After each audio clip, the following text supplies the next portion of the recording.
என்னோட first solo travel experience உங்களுக்கு share பண்றேன். டூரிங் மை காலேஜ் டேஸ் எனக்கு வந்து அந்த அளவு ட்ராவல் பண்ணணும்னு ஒரு ஐடியாவே கிடையாது. அந்த அளவுக்கு ஆசையும் கிடையாது. பட் நான் அப்ப நெறைய ஃப்ரெண்ட்ஸ் கூடலாம் பேசும்போது, அவங்க அவங்க பத்தி நான் தெரிஞ்சுக்குவேன். அவங்க எங்கெங்கலாம் ட்ராவல் பண்ணியிருக்காங்க. சம் அதர் அந்த மாரிலாம் பேசும்போது, எனக்கு எந்த ஒரு ஐடியாவும் கிடைக்கல. பிகாஸ் நான் அந்த அளவுக்கு ட்ராவலே பண்ணதில்ல. என்னோட ஹோம் டவுன தாண்டி நான் எங்கேயுமே போனது கிடையாது. ஸோ எனக்கு வந்து அப்ப ஆசை வந்தது. Okay we have to travel லாட்ன்னு சொல்லி 3 இயர்ல வந்து ஒரு பர்ட்டிகுலர் லீவ் கிடைச்சது. எனக்கு ஒரு 2 டேஸ் லீவ் கிடைச்சது. அப்ப என்னோட ஃபர்ஸ்ட்டு சோலோ ட்ராவல் வந்து ஸ்டார்ட் பண்ணது தான் கன்னியாகுமரி. என்னோட சோலோ ட்ராவல் வந்து நான் தனியா ஸ்டார்ட் பண்ணல. நானும் இன்னொரு ஃப்ரெண்டும் தான் வந்து ஸ்டார்ட் பண்ணோம். அண்ட் இது ஒரு அன்பிளான் ட்ரிப்பு. ஒரு அமேசிங்கான எக்ஸ்பீரியன்ஸ். அன்னைக்கு நைட் ட்ரெயின் ஏறுனோம். ட்ரெயின் ஃபுல்லா க்ரவுடு. உட்கார்றதுக்கே இடம் இல்ல. அதுக்கப்புறம் ஒரு 3 ஹவர்ஸ் கழிச்சு போய் உட்காந்தோம். கன்னியாகுமரி மார்னிங் போய் ரீச் ஆனோம்.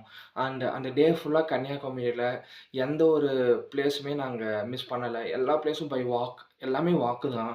ஒரு ராவான ஒரு பேச்சுலர் வைப்ப வந்து நான் என்ஜாய் பண்ணேன்.